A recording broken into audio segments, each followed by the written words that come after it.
ശ്രീകൃഷ്ണാവതാരം, വത്സാസുരവധം, ഗോകുലത്തിൽ തുടരെ തുടരെ അപകടങ്ങൾ ഉണ്ടാവുന്നതുകൊണ്ട് കുറച്ചു മാറി സ്ഥിതി ചെയ്യുന്ന വൃന്ദാവനത്തിലേക്ക് താമസം മാറ്റാമെന്ന് ഗോപന്മാരെല്ലാവരും കൂടി തീരുമാനിച്ചു.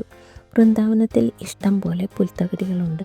ഗോവർദ്ധന പർവ്വതം, കാളിന്തി നദി എല്ലാമുണ്ട്. ഒരാഴ്ച കൊണ്ട് എല്ലാവർക്കും താമസിക്കാനുള്ള വീടുകൾ ഉണ്ടാക്കി കഴിഞ്ഞു. എല്ലാവരും അങ്ങോട്ട് താമസം മാറി. അങ്ങനെ ഗോകുലവാസികൾ വൃന്ദാവനവാസികളായി മാറി. ദിവസങ്ങൾ കഴിഞ്ഞുപോയി.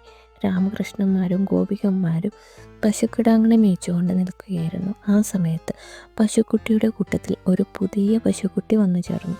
കംസൻ്റെ നിയോഗമനുസരിച്ച് കണ്ണനെ വധിക്കാനായി വന്നു ചേർന്ന വത്സൻ എന്ന അസുരനായിരുന്നു അത്. ആരും തന്നെ മനസ്സിലാക്കാതിരിക്കാനായി അയാൾ പശുക്കുട്ടിയുടെ വേഷം ധരിച്ചതാണ്. അക്കാര്യം ആരും അറിഞ്ഞില്ല. എന്നാൽ കൃഷ്ണൻ അത് മനസ്സിലാക്കി. ബലരാമനോട് സ്വകാര്യമായി ഇക്കാര്യം സംസാരിച്ചു.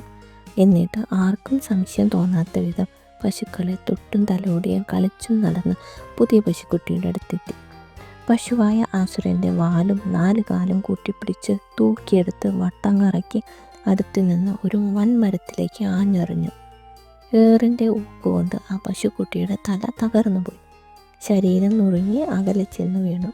അപ്പോഴേക്കും അയാളുടെ ശരിയായ രൂപം പുറത്തു വന്നു. കരിമല പോലുള്ള ആ ഭീകര രൂപം കണ്ട് എല്ലാവരും ഭയന്നുപോയി. പിന്നീട് അത്ഭുതാധീനരെ അവർ സന്തോഷത്തോടുകൂടി കൃഷ്ണനെ എടുത്തുയർത്തി ആർപ്പ് വിളിച്ചുകൊണ്ട് ആനന്ദ നൃത്തം ചെയ്തു.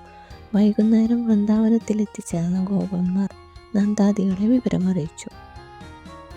എല്ലാവർക്കും ഭയവും അത്ഭുതവും ഒരുമിച്ചുണ്ടായി. അവർ കണ്ണനെ എടുത്ത് ആശ്ലേഷിച്ച് ചുംബിച്ചു.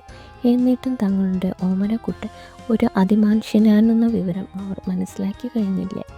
വത്സൻ മരിച്ച വിവരം ഭോജരാജാവായ കംസൻ അറിഞ്ഞു. അതോടുകൂടി കംസൻ്റെ മരണഭയം ഇരട്ടിച്ചു. തൻ്റെ ഘാതകൻ ജീവിച്ചിരിപ്പുണ്ടെന്ന് കംസന് മനസ്സിലാക്കി. മുൻപ് അമ്പാടിയിലും ഇപ്പോൾ വൃന്ദാവനത്തിലും വാഴുന്ന ഗോപകുമാരനാണ് തൻ്റെ ശത്രു. മായാവികളും ബലശാലികളുമായ അസുരന്മാരെ വധിച്ചത് സാധാരണക്കാരല്ല. അവനെ എങ്ങനെയെങ്കിലും വധിച്ചേ പറ്റൂ. അതിന് കഴിവുള്ള ഒരാളെ കൂടി കംസൻ കണ്ടെത്തി. പൂതനയുടെ സഹോദരനായ ഭഗൻ. കംസൻ കൃഷ്ണനെ വധിക്കാനായി ഭഗനെ ഏർപ്പാട് ചെയ്തു.